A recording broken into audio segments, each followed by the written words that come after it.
ಪ್ರಧಾನಿ ನರೇಂದ್ರ ಮೋದಿ ಅವರ ಈ ಬೃಹತ್ ರೋಡ್ ಶೋಗೆ ಯಾವ ರೀತಿಯಾಗಿ ಬೆಂಗಳೂರಿನಲ್ಲಿ ಸಿದ್ಧತೆಗಳನ್ನ ಮಾಡಿಕೊಳ್ಳಲಾಗಿದೆ ಅನ್ನೋದ್ರ ಬಗ್ಗೆ ಡೀಟೇಲ್ಸ್ ಕೊಡೋದಕ್ಕೆ ನಮ್ಮ ರಿಪೋರ್ಟರ್ಸ್ ಈಗ ನೇರ ಸಂಪರ್ಕದಲ್ಲಿ ಜಾಯಿನ್ ಆಗಿದ್ದಾರೆ. ಜೆಪಿ ನಗರದ ಬ್ರಿಗೇಡ್ ಮಿಲೇನಿಯಂನಿಂದ ಗಂಗಾಧರ್ ನೇರ ಸಂಪರ್ಕದಲ್ಲಿ ಜಾಯಿನ್ ಆಗಿದ್ದಾರೆ. ಅದೇ ರೀತಿಯಾಗಿ ಸ್ಯಾಂಕಿ ಟ್ಯಾಂಕ್ ಮಲ್ಲೇಶ್ವರಂನಿಂದ ಶಿವಪ್ರಸಾದ್ ನೇರ ಸಂಪರ್ಕದಲ್ಲಿ ಜಾಯಿನ್ ಆಗಿದ್ದಾರೆ. ಗಂಗಾಧರ್, ಈಗ ನಾವು ಗಮನಿಸಬಹುದು ಮೊದಲ ಪಾಯಿಂಟ್ ಅಲ್ಲಿ ನೀವು ಇದೀರಿ. ಪ್ರಧಾನಿ ನರೇಂದ್ರ ಮೋದಿ ಅವರು ಆರಂಭ ಮಾಡುವಂತಹ ರೋಡ್ ಶೋನ ಮೊದಲ ಹಂತದಲ್ಲಿ ಯಾವ ರೀತಿಯ ಸಿದ್ಧತೆಗಳನ್ನ ಮಾಡಿಕೊಳ್ಳಲಾಗಿದೆ?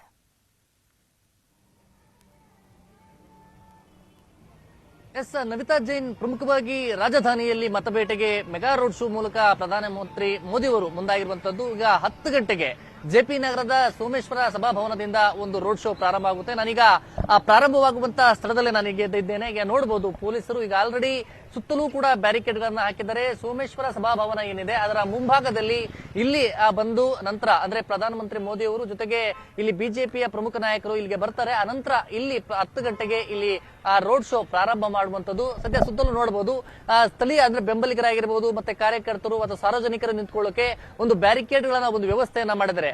ಇಲ್ಲಿ ಕೇಸರಿ ಒಂದು ಎಲ್ಲ ಕೂಡ ಒಂದು ಇದನ್ನು ಕಟ್ಟಿರೋ ಬ್ಯಾರಿಕೇಡ್ ಗಳಿಗೆ ಕಟ್ಟಿರುವಂತದ್ದು. ಆ ಬ್ಯಾರಿಕೇಡ್ ಗಳ ಒಳಗಡೆ ಏನು ಇಲ್ಲೆಲ್ಲ ಕೂಡ ಇರಬೇಕಾಗುತ್ತೆ. ಅಂದ್ರೆ ಅವ್ರು ಯಾರಿಗೂ ಕೂಡ ಒಳಗಡೆ ಬರೋಕೆ ಅವಕಾಶದಿಲ್ಲ. ಇಲ್ಲಿ ಒಂದು ವೆಹಿಕಲ್ ಅನ್ನ ಅವರು ಮೋದಿ ಅವರು ಹತ್ಕೊಳ್ಳುವಂತದ್ದು. ವೆಹಿಕಲ್ ಮುಖಾಂತರವಾಗಿ ಇಲ್ಲಿಂದ ಪ್ರಧಾನಮಂತ್ರಿ ಮೋದಿ ಅವರು ಸಾಗಲಿದ್ದಾರೆ. ಅಂದ್ರೆ ಯಾರಿಗೊಬ್ಬರಿಗೂ ಕೂಡ ಒಂದು ಒಳಗಡೆ ಬರೋಕೆ ಅವಕಾಶಗಳಿಲ್ಲ. ಮತ್ತೆ ಎಲ್ಲ ಆ ಬ್ಯಾರಿಕೇಡ್ ನ ಹೊರಭಾಗದಲ್ಲಿ ಸಾರ್ವಜನಿಕರು ಬೆಂಬಲಿಗರು ಎಲ್ಲರೂ ಕೂಡ ನೋಡ್ಬೇಕಾಗುತ್ತೆ. ಹೀಗಾಗಿ ಬಹಳ ಕಟ್ಟೆಚ್ಚರವನ್ನ ವಹಿಸಿದ್ದಾರೆ. ಮತ್ತೆ ಬೆಂಗಳೂರನ್ನ ಬಹಳ ಸೂಕ್ಷ್ಮ ಪ್ರದೇಶ ಅಂತ ಹೇಳ್ಕೊಂಡು ಈಗ ಏನು ಬೆಂಗಳೂರು ಕೇಂದ್ರ ಗೃಹ ಇಲಾಖೆ ಪರಿಗಣಿಸಿರುವಂತದ್ದು. ಈ ನಿಟ್ಟಿನಲ್ಲಿ ಸಾಕಷ್ಟು ಕಟ್ಟೆಚ್ಚರವನ್ನ ವಹಿಸಿಕೊಂಡಿರುವಂತದ್ದು. ಸುಮಾರು 10,000ಕ್ಕೂ ಹೆಚ್ಚು ಪೊಲೀಸರನ್ನ ನಿಯೋಜನೆ ಮಾಡಿಕೊಳ್ಳಲಾಗಿದೆ.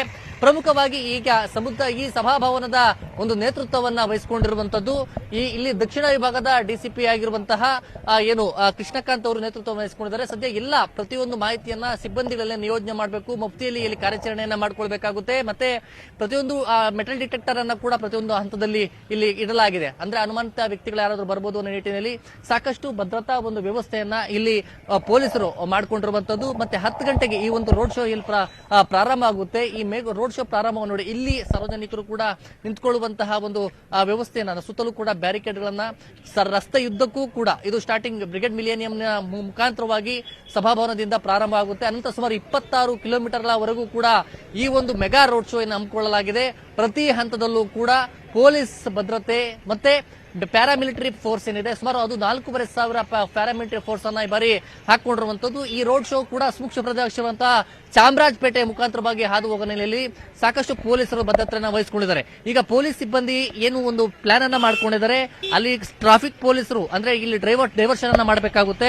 ಹೀಗಾಗಿ ಡೈವರ್ಷನ್ ನಂತರ ರಸ್ತೆಗಳಲ್ಲಿ ಸಾರ್ವಜನಿಕರಿಗೆ ಯಾವುದೇ ರೀತಿ ಸಮಸ್ಯೆ ಆಗಬಾರ್ದು ಅಂತ ಹೇಳಿ ಒಂದ್ ಕಡೆ ಟ್ರಾಫಿಕ್ ಪೊಲೀಸರು ಒಂದ್ ಕಡೆ ಲಾ ಅಂಡ್ ಆರ್ಡರ್ ಪೊಲೀಸರು ಪ್ರತಿಯೊಂದು ಮಾಹಿತಿಗಳನ್ನ ತೆಗೆದುಕೊಳ್ತಾ ಇರುವಂತದ್ದು. ಮತ್ತೆ ಅಲ್ಲಿ ಎಲ್ಲ ಕಡೆ ಬೇಕಾದಂತಹ ವ್ಯವಸ್ಥೆಯನ್ನು ಮಾಡ್ಕೊಂಡಿದ್ದಾರೆ. ಅದು ಆಲ್ರೆಡಿ ಈಗ ಕಾರ್ಯಕರ್ತರು ಬಿಜೆಪಿಯ ಬೆಂಬಲಿಗರೆಲ್ಲರೂ ಕೂಡ ಒಬ್ಬೊಬ್ಬರಾಗಿ ಬಂದು ಇಲ್ಲೆಲ್ಲರೂ ಕೂಡ ಜಮಾವಣೆ ಆಗ್ತಾ ಇರುವಂತದ್ದು.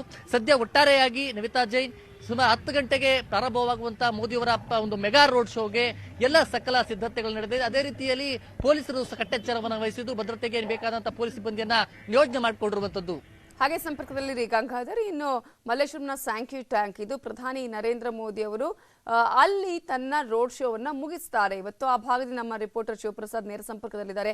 ಶಿವಪ್ರಸಾದ್, ಮೊದಲ ಪಾಯಿಂಟ್ ಮತ್ತು ಎಂಡ್ ಪಾಯಿಂಟ್ ಅಲ್ಲಿ ಹೆಚ್ಚಿನ ಸಂಖ್ಯೆಯಲ್ಲಿ ಜನ ಸೇರ್ತಾರೆ. ನಾವು ಪ್ರತಿ ರೋಡ್ ಶೋದಲ್ಲೂ ಗಮನಿಸಿದಾಗ್ಲೂ ಕೂಡ ಎಲ್ಲಾ ಕಡೆ ಇದ್ರೂ ಕೂಡ ಅದಕ್ಕಿಂತ ಹೆಚ್ಚಿನ ಸಂಖ್ಯೆಯಲ್ಲಿ ಅಲ್ಲಿಗೆ ಜನ ಸೇರ್ತಾರೆ. ಸೊ ಅಲ್ಲಿ ಯಾವ ರೀತಿಯಾದ ಸಿದ್ಧತೆಗಳನ್ನ ಮಾಡಿಕೊಳ್ಳಲಾಗಿದೆ?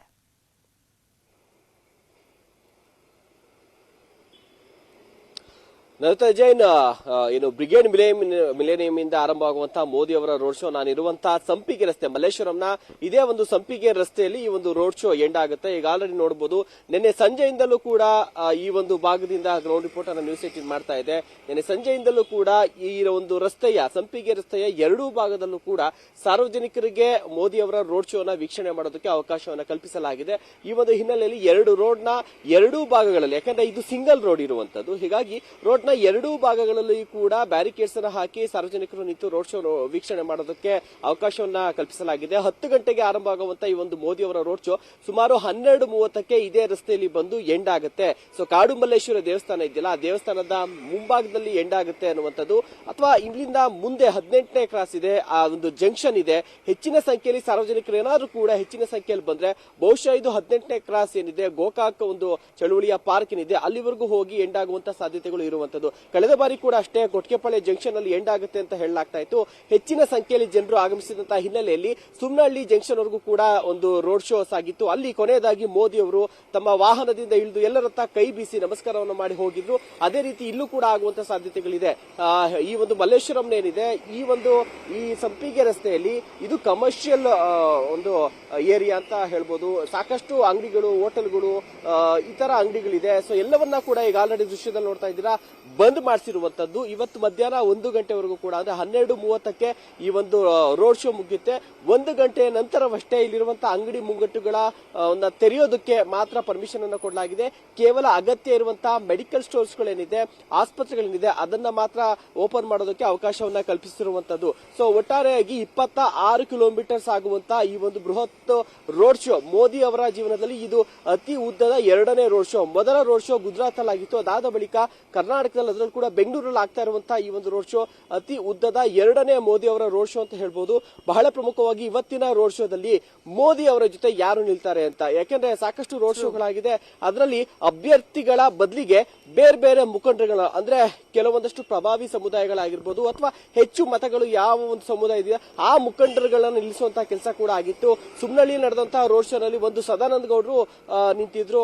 ಅದೇ ರೀತಿಯಾಗಿ ಈ ಬಾರಿ ನಡೆಯುವಂತಹ ರೋಡ್ ಶೋನಲ್ಲಿ ಮೋದಿ ಅವರ ಜೊತೆಯಲ್ಲಿ ಅಭ್ಯರ್ಥಿಗಳನ್ನ ನಿಲ್ಲಿಸಲಾಗುತ್ತೆ. ಯಾಕಂದ್ರೆ ಅತಿ ಹೆಚ್ಚು ಕಾನ್ಸ್ಟಿಟ್ಯೂಷನ್, ಸುಮಾರು 13 ವಿಧಾನಸಭಾ ಕ್ಷೇತ್ರಗಳಲ್ಲಿ ಹಾದು ಹೋಗ್ತಾ ಇರುವಂತಹ ಹಿನ್ನೆಲೆಯಲ್ಲಿ ಮೋದಿ ಅವರ ಅಕ್ಕಪಕ್ಕದಲ್ಲಿ ಯಾರನ್ನ ರೋಡ್ ಶೋನಲ್ಲಿ ನಿಲ್ಲಿಸಲಾಗುತ್ತೆ ಅನ್ನುವಂತ ಪ್ರಶ್ನೆ ಕೂಡ ಇದೆ.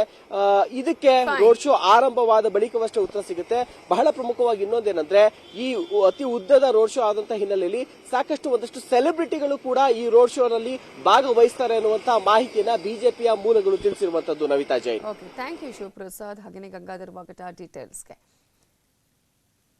ಇನ್ನು ಮೋದಿ ರೋಡ್ ಶೋ ವೀಕ್ಷಣೆಗೆ ಬರೋರಿಗೆ ಬೆಂಗಳೂರು ಪೊಲೀಸರು ಕೆಲ ಮಾರ್ಗಸೂಚಿಗಳನ್ನ ಕೊಟ್ಟಿದ್ದಾರೆ. ಪ್ರಧಾನಿ ನರೇಂದ್ರ ಮೋದಿ ಹಾಗೂ ಸಾರ್ವಜನಿಕರ ಸುರಕ್ಷತೆಯ ದೃಷ್ಟಿಯಿಂದ ಈ ಮಾರ್ಗಸೂಚಿಗಳನ್ನ ಪಾಲನೆ ಮಾಡುವುದು ಅವಶ್ಯಕವಾಗಿದೆ.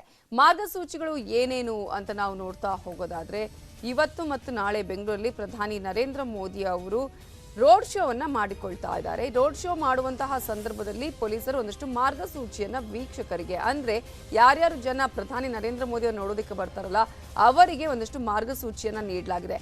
ಮನೆಯ ಮೇಲೆ ಬಾಲ್ಕನಿಗಳಲ್ಲಿ ನಿಲ್ಲುವಂತಿಲ್ಲ, ರೋಡ್ ಶೋ ಮಾರ್ಗದಲ್ಲಿ ಇತರೆ ವಾಹನಗಳ ಸಂಚಾರವನ್ನ ಮಾಡುವಂತಿಲ್ಲ, ಸಾರ್ವಜನಿಕರು ಬದಲಿ ಮಾರ್ಗಗಳನ್ನ ಅನುಸರಿಸಬೇಕು, ಕಟ್ಟಡಗಳ ಪ್ರವೇಶ ಆಗಿರ್ಬೋದು, ನಿರ್ಗಮನ ಆಗಿರ್ಬೋದು ಯಾವುದಕ್ಕೂ ಅವಕಾಶ ಇಲ್ಲ, ಅಪರಿಚಿತರು ಕಟ್ಟಡಗಳಿಗೆ ಪ್ರವೇಶಿಸದಂತೆ ಕ್ರಮವನ್ನ ಕೈಗೊಳ್ಳಲಾಗಿದ್ದು, ರೋಡ್ ಶೋ ವೀಕ್ಷಿಸೋದಕ್ಕೆ ಇಚ್ಛಿಸುವವರು ನಿರ್ಧಾರ ಮಾಡಿರ್ತಾರಲ್ಲ ಸ್ಥಳಕ್ಕೆ, ಅಲ್ಲಿಗೆ ಬಂದು ಪ್ರಧಾನಿ ನರೇಂದ್ರ ಮೋದಿ ಅವರ ರೋಡ್ ಶೋವನ್ನ ನೋಡಬೇಕು.